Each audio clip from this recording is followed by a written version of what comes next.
David Cramp-Selby, Semmelweis, de Louis-Ferdinand Céline, 1924. Skoda n'était pas seulement, nous le savons, un remarquable clinicien, mais la finesse intuitive et la sagacité dont il fit preuve dans ses travaux scientifiques le servirent grandement aussi dans la conduite de sa brillante carrière. Lorsqu'il eut pratiqué Semmelweis pendant 5 années consécutives, nul ne peut douter qu'il possédât alors de son élève une opinion très lucide. Certainement il pressentit chez ce jeune Hongrois toutes les forces de découverte dont il connaissait bien quant à lui-même et la valeur et l'harmonie. Nous ne dirons pas qu'il en conçut à ce moment quelque jalousie, mais il avait le soin méticuleux de sa propre gloire, et il entendait rester le maître incontesté de la clinique interne à Vienne. Or, si son traité d'auscultation qui venait de paraître contenait, certes, d'incontestables découvertes, il tenait également beaucoup de la subtilité.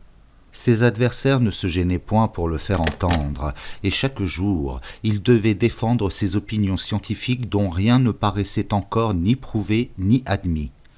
Le moment était difficile et Skoda savait d'autre part, et mieux que personne, que les élèves trop brillants sont, dans la règle, les plus terribles destructeurs des maîtres. C'est sans doute dans cette pensée prévoyante qu'il redouta de voir aborder par Semmelweis, si prompt, si ardent, les enseignements magistraux de la médecine interne pour lesquels il possédait son étincelante mais fragile suprématie. Une fois qu'il eut oublié la vie des plantes, Semmelweis revint naturellement vers lui. Skoda l'accueillit avec beaucoup de plaisir et sut lui ménager l'espoir d'un poste dans sa propre clinique. À la lettre, il lui réserva, en attendant mieux, un petit enseignement accessoire à ses côtés. Semmelweis s'en contentait. Mais en septembre 1844, lorsque s'ouvrit le concours officiel pour une place d'assistant chez Skoda et qu'il se présente alors aux épreuves, plein de confiance, un concurrent surgit, le docteur Lobel. Semmelweis est éliminé. Skoda, sans perdre de temps, invoque, pour justifier cet échec, la fatale question d'âge, qui jouait en effet en faveur de Lobel. « Question de patience aussi, dit-il, et puisque le prochain concours ne devait pas tarder à s'ouvrir, tout s'arrangerait. » Il faut admettre que l'excuse était assez valable, mais elle servait si bien ses propres projets qu'on ne peut s'empêcher d'y retrouver sa manière subtile.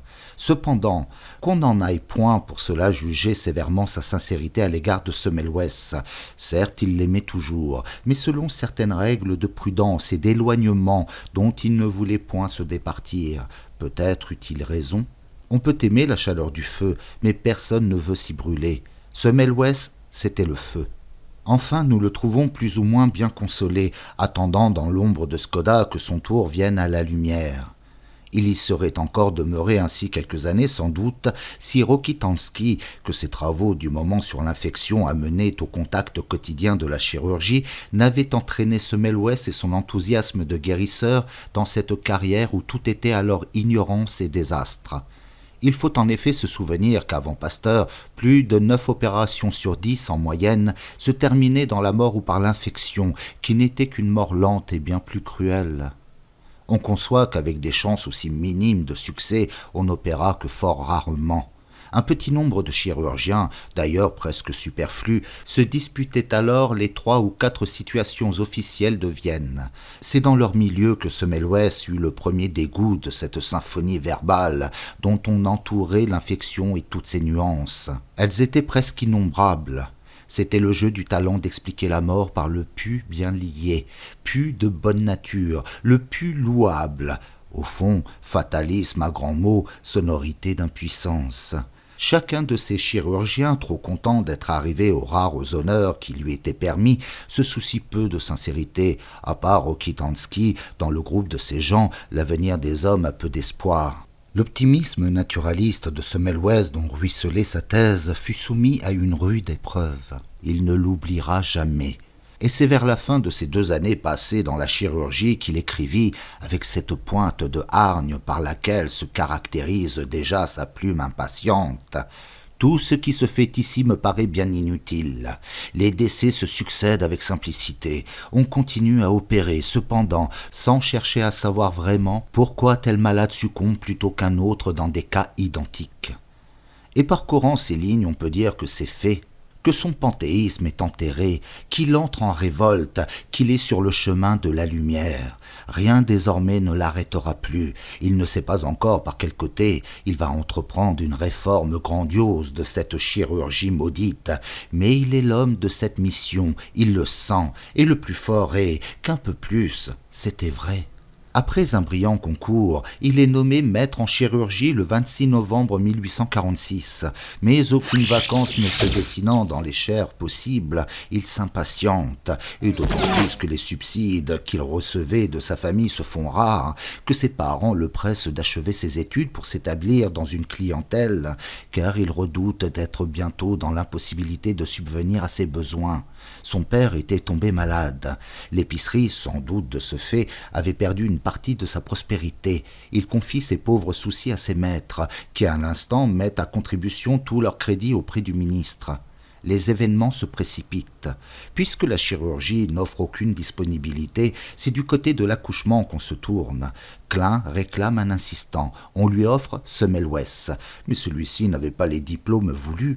Dans l'espace de 2 mois, il passe toutes les épreuves nécessaires. Reçu docteur en obstétrique le 10 janvier 1846, il est nommé professeur assistant de Klein le 27 février de la même année.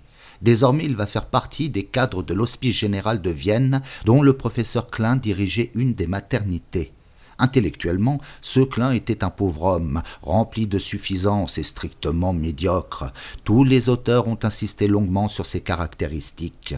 Il ne surprendra donc personne qu'il soit devenu féroce quand il eut reçu les premières révélations du génie de son assistant. Ce fut l'affaire de quelques mois. À peine avait-il eu le temps d'envisager la vérité sur la fièvre puerpérale qu'il était déjà bien déterminé à étouffer cette vérité par tous les moyens, par toutes les influences dont il disposait. C'est par là qu'il demeure à jamais criminel et ridicule devant la postérité, car c'est dans cette attitude qu'il eut le triste talent de grouper toutes les jalousies, toutes les sottises contre Semmelweis et contre l'éclosion de sa découverte. Non seulement sa bêtise naturelle, sa situation acquise le rendait dangereux, mais il était surtout redoutable par la faveur dont il jouissait à la cour. Dans le drame extraordinaire qui se joua autour de la puerpérale, Klein fut le grand auxiliaire de la mort. Ce sera sa honte éternelle, s'écria Vernier plus tard en parlant de sa désastreuse influence, de son obstruction imbécile et rageuse. Tout cela, certes, c'est le grand et beau côté de la justice. Cependant, n'en est-il pas un autre qu'il est interdit à l'historien impartial d'ignorer ? Aussi haut en effet que votre génie vous place, aussi pures que soient les vérités qu'on énonce, a-t-on le droit de méconnaître la formidable puissance des choses absurdes? La conscience n'est dans le chaos du monde qu'une petite lumière, précieuse mais fragile. On n'allume pas un volcan avec une bougie, on n'enfonce pas la terre dans le ciel avec un marteau. À Semmelweis, comme à tant d'autres précurseurs, il dut être horriblement pénible de se soumettre aux fantaisies de la bêtise, surtout en possession d'une découverte aussi éclatante, aussi utile au bonheur humain que celle dont il faisait tous les jours la preuve dans la maternité de Klein. Mais enfin, on ne peut s'empêcher quand même de songer en relisant les actes de cette tragédie où il succomba, et d'ailleurs avec son œuvre, qu'avec un souci plus grand des formes, avec quelques ménagements dans ses démarches, Klein, si puéril dans son orgueil, n'aurait point trouvé l'appui trop réel des griefs qu'il articula contre son assistant. Où Semmelweis est brisé, il fait peu de doute que la plupart d'entre nous auraient réussi par simple prudence, par d'élémentaires délicatesses. Il n'avait pas, ou négligé, semble-t-il, le sens indispensable des lois futiles de son époque, de toutes les époques d'ailleurs, hors desquelles la bêtise est une force indomptable. Humainement, c'est un maladroit. 2 pavillons d'accouchement, identiques de construction, contigu, s'élevait en cette année 1846 au milieu des jardins de l'Hospice général de Vienne. Le professeur Klein dirigeait l'un d'eux. L'autre, depuis bientôt 4 années, se trouvait placé sous la direction du professeur Bartsch. Ce fut par ces jardins couverts de neige, soumis au givre d'un vent implacable, que Semmelweis dut se rendre à son nouveau service dans la matinée du 27 février. Il pensait bien trouver dans cette carrière plus de tristesse encore qu'il n'en avait connu jusqu'alors en chirurgie, mais il ne pouvait s'imaginer à quelle hauteur d'émotion, dans quelle intensité dramatique s'écoulait chez le professeur Klein la vie quotidienne. Dès le lendemain, Semmelweis fut pris, entraîné, meurtri, dans la danse macabre qui ne devait jamais s'interrompre autour des deux terribles pavillons. C'était un mardi ce jour-là. Il dut procéder aux admissions des femmes enceintes, venues des quartiers populaires de la ville. Ne se résignait évidemment à l'accouchement dans un hôpital d'aussi triste renommée que celle dont la condition était absolument misérable. De leurs anxieuses confidences, Semmelweis apprit que si les risques de fièvre puerpérale étaient chez Bartsch considérables, chez Klein, et pendant certaines périodes, les risques de mort équivalaient à une certitude.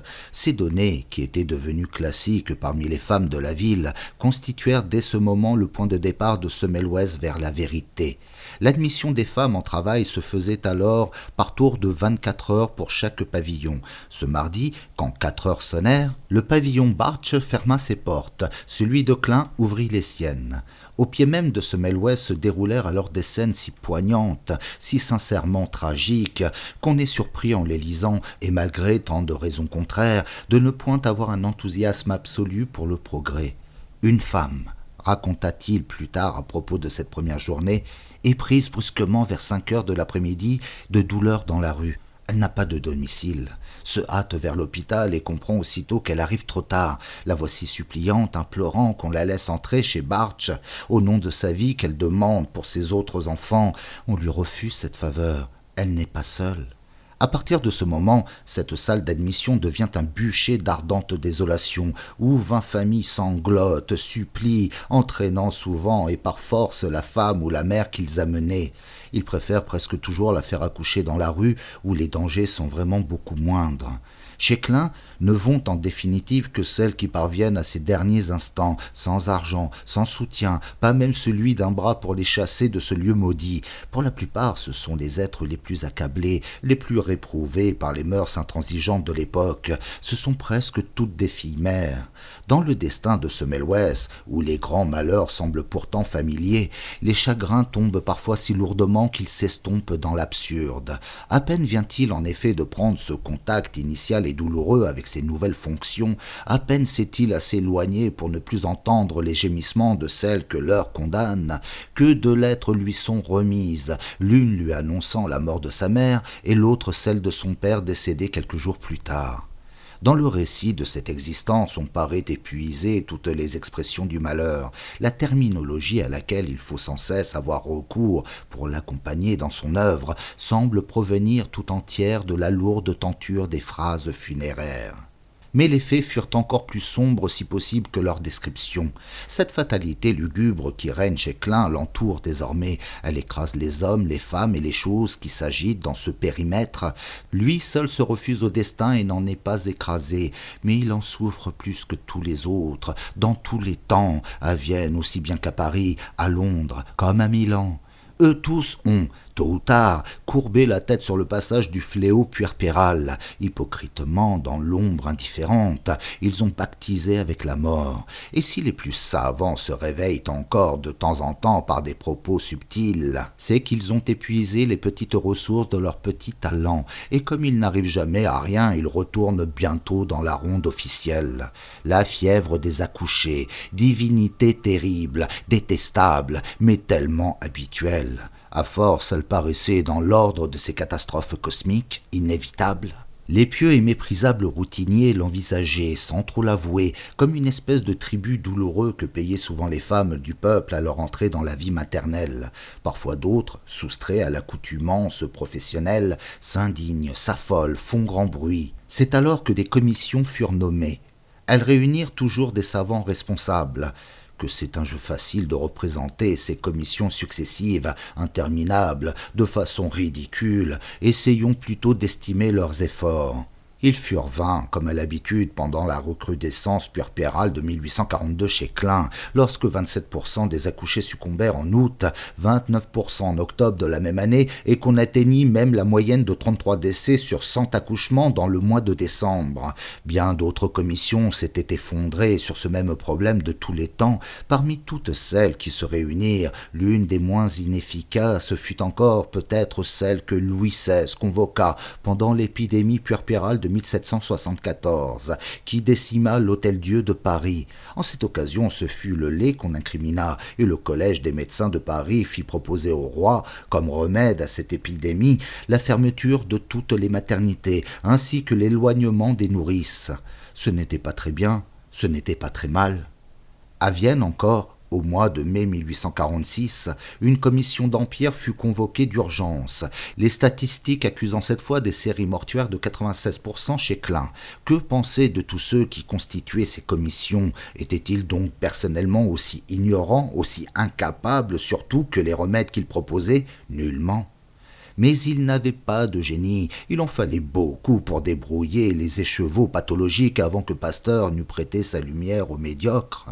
D'ailleurs, n'en faut-il pas toujours dans les grandes circonstances de ce monde, quand le torrent des puissances matérielles et spirituelles, obscures, mêlées, entraîne les hommes en foule hurlante mais docile vers des fins meurtrières? Bien peu parmi les mieux doués savent alors faire autre chose que de se signaler par une course plus rapide vers l'abîme ou par un cri plus strident que les autres. Rarissime est celui qui, se trouvant au milieu de cette obsession des ambiances qu'on appelle la fatalité, ose et trouve en lui la force qu'il faut pour affronter le destin commun qui l'entraîne.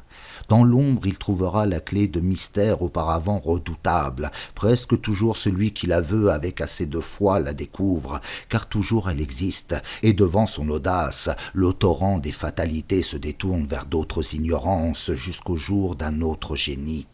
Semmelweis choisit cette tâche à sa mesure et de son temps. Plus tard, lui-même eut bien simplement conscience de son rôle parmi les hommes.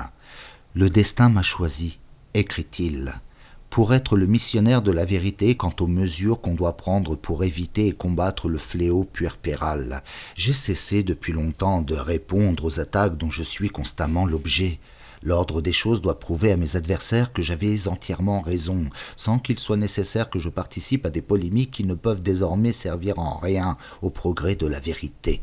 Nous sommes habitués dans d'autres domaines à des déclarations aussi solennelles de la part de penseurs ou de politiciens, mais qui ne s'étayent sur aucun fait précis ou immobile. Ce ne sont en somme que jeux littéraires. Celles-ci au contraire représentent un point définitif de notre biologie.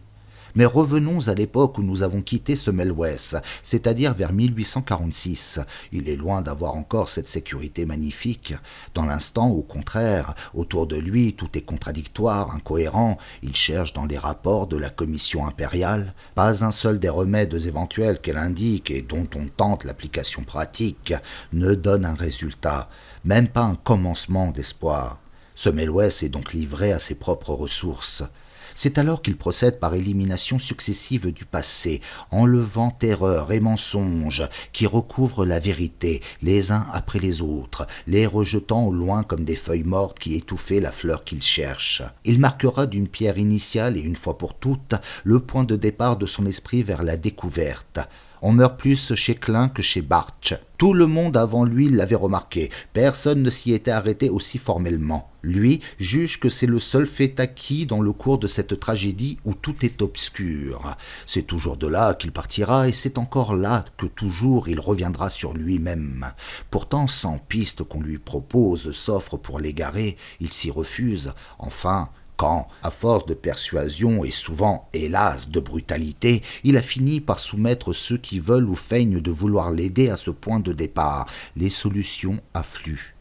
On rivalise autour de lui d'ingéniosité, en réalité d'orgueil. Si on meurt moins chez Bartsch, prétendent ces bons esprits dans leur crainte d'être dépassés, c'est que chez lui le toucher est exclusivement pratiqué par des élèves sages-femmes, alors que chez Klein, les étudiants procèdent à la même manœuvre chez les femmes enceintes sans aucune douceur et provoquent par leur brutalité une inflammation fatale.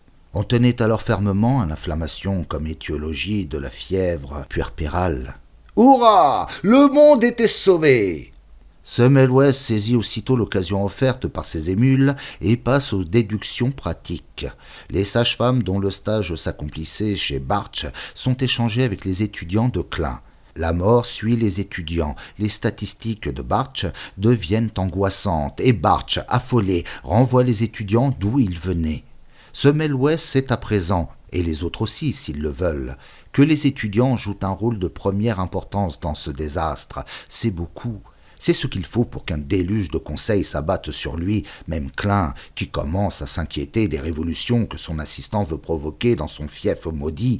Klein, dont l'activité obstétricale s'entoure d'une réputation tragique dans l'Autriche tout entière, tente alors d'expliquer que ce sont les étudiants étrangers qui propagent la fièvre puerpérale. Suivant le désir du médecin-chef, des expulsions sont ordonnées et le nombre des étudiants est ramené de 42 à 20 par le départ des étrangers. À la suite de cette mesure, le taux de mortalité s'abaisse pendant quelques semaines.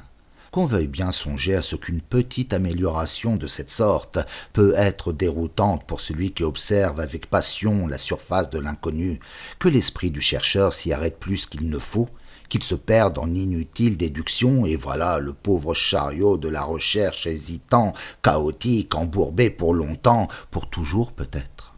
Ce n'est pas le cas pour Semmelweis, qui a du souffle, Dieu merci. Il franchit ses insignifiances, il veut mieux, il veut voir absolument clair, il le veut avec trop de violence. Son enthousiasme n'est pas nuancé, par son insuffisance de forme il se fait accuser d'intolérance, d'irrespect à l'égard de Klein. C'est vrai, hélas, aussi. Certains trouvent son orgueil insupportable. On dira qu'il joue avec l'œuvre de Christophe Colomb. Dans son ardeur à la recherche, il s'est retranché de la vie courante. Il l'ignore. Il n'existe plus que passionnellement, avec une telle force, une telle fixité, qu'il revient sans jamais en démordre au seul fait prouvé, sensible. C'est qu'on meurt plus chez Klein avec les étudiants que chez Bartsch avec les sages-femmes. Sans cesse il va répétant à tous ceux qui veulent ou ne veulent pas l'entendre les causes cosmiques, telluriques, hygrométriques qu'on invoque à propos de puerpérale ne sauraient avoir de valeur puisqu'on meurt plus chez Klein que chez Bartsch, à l'hôpital Canville, où pourtant les conditions cosmiques, telluriques et tout ce qu'on voudra sont bien les mêmes. Un jour, au loin, il perçoit une lueur brève mais certaine dans toute cette obscurité. Il n'en est pas surpris, il la reconnaît. N'est-ce pas encore une autre qualité remarquable, et peut-être la plus précieuse de ceux qui triomphent dans l'inconnu scientifique, que de savoir reconnaître le fait certain indispensable, aussi brève qu'ait été son apparition parmi tous les autres faits parallèles, sans importance immédiate ou possible, parce qu'il dépasse les forces dont il dispose à ce moment? Cette révélation fut précise. La cause que je cherche est dans notre clinique, et nulle part ailleurs. Ceci fut dit à Markusowski le soir du 14 juillet 1846. Cependant, les sentiments humains hostiles se sont, sans qu'il s'en doute, ou parce qu'il les a méprisés, déchaînés contre lui. Une houle mauvaise roule autour de son nom. Les mots qu'on prononce pour qualifier son attitude ne recouvrent plus entièrement toute la haine qu'il suscite déjà. Elle déborde dans le silence. Klein ne lui parle plus. Tant en l'espace de 5 mois, leurs rapports se sont aigris. À l'occasion d'une réunion de professeurs, il lui fait dire, peut-être pour l'égarer, que la cause qu'il cherche aux épidémies puerpérales doit être dans l'ancienneté des locaux. Semmelweis aussitôt lui fait répondre, et d'ailleurs sans ménagement, que dans la clinique de Boers, la plus ancienne de Vienne, on meurt assurément beaucoup moins que dans la sienne. Il fallait s'attendre à ce que Klein se dressât définitivement sous le coup de cette nouvelle insolence. Désormais, il ne cherchera que la première occasion pour faire révoquer son assistant. Semmelweis en est averti. Aussi, toutes ces nuits, depuis ce moment jusqu'à son départ, il les passa dans la clinique, au chevet des accouchés et surtout auprès des mourantes, pressentant que ses jours étaient comptés dans l'hôpital. Que si la vérité était là, sous sa main, son étreinte cependant était trop débile encore pour la faire sortir du silence, où elle s'enfonçait de sans façon. Il voit aussi que ses ennemis, de jour en jour plus nombreux, se moquent de ses efforts et qu'il lui faut aboutir absolument, à tout prix, vite, ou bien retomber plus bas dans le troupeau passif, où lui ne peut pas vivre. Les jours, les nuits se succèdent, horribles, les nuits surtout. À Markusowski, qui vient le voir, il avoue qu'il ne peut plus dormir, que le son désespérant de la clochette qui précède le prêtre apportant le viatique est entré pour toujours dans la paix de son âme, que toutes les horreurs dont il est journellement l'impuissant témoin lui rendent la vie impossible, qu'il ne peut demeurer dans cet état présent où tout est obscur, où seul est précis le nombre des morts. Et tout le monde l'entend, cette clochette. On va donc l'accuser à son tour, que n'accuse-t-on point, d'entretenir chez les femmes en couche un état d'anxiété qui les prédispose aux atteintes de la fièvre puerpérale. Temporairement, on supprime la sonnette. Le prêtre fait un détour pour se rendre au chevet des mourantes. Après celle-ci, une autre subtilité autorise à nouveau quelques espoirs. N'a-t-on pas remarqué que les femmes non mariées, les filles mères, sont plus déprimées que les autres aux approches de l'accouchement ? Voilà, proclament les psychologues, une excellente raison. 1 mois ou 2 passèrent encore, puis ce fut au tour du froid, après la chaleur, après la diète, après la lune, d'être coupable. Pendant que se succédaient ces ridicules et peu sincères tentatives, Semmelweis observait que les femmes qui, par surprise, accouchaient dans la rue et ne venaient qu'ensuite chez Klein, même au milieu de ces temps dits d'épidémie, étaient presque constamment épargnées. Sachant déjà par l'expérience précédente que sur les étudiants spécialement s'étendait une malédiction, il observa ces derniers de très près, de plus en plus près dans toutes leurs allées et venues, dans tous leurs gestes.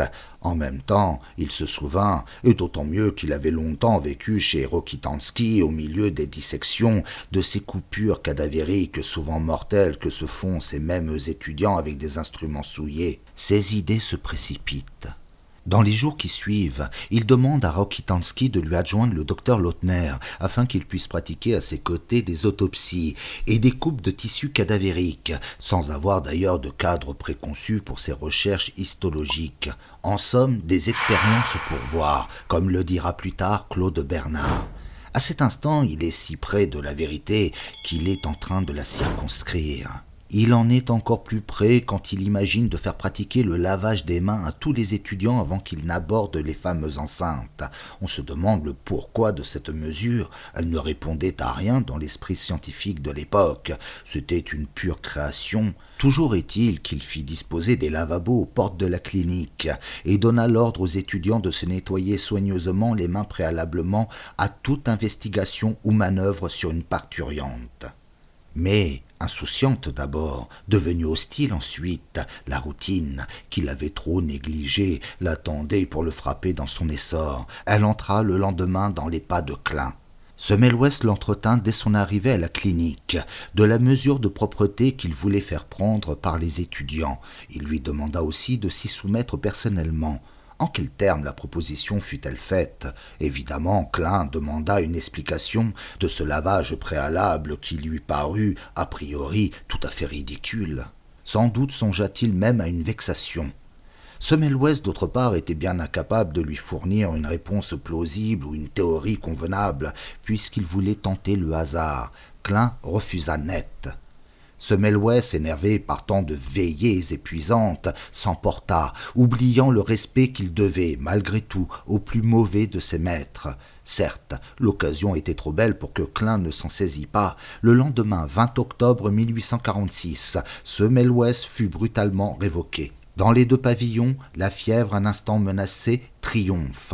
Impunément, elle tue, comme elle veut, où elle veut, quand elle veut. À Vienne, 28%, novembre, 40%, janvier. La ronde s'étend, tout autour du monde. La mort conduit la danse. Clochette autour d'elle. À Paris, chez Dubois, 18%, 26% chez Schuld à Berlin, chez Simpson, 22%, à Turin, sur 100 accouchés, 32 meurent. Excuse-moi, rien n'est gratuit dans la vie, alors s'il te plaît, clique sur j'aime, abonne-toi, laisse un commentaire, ou mieux, achète mon bouquin, il est pas cher, 12 € et toujours disponible sur Amazon. Bon, maintenant, c'est bon, on peut continuer.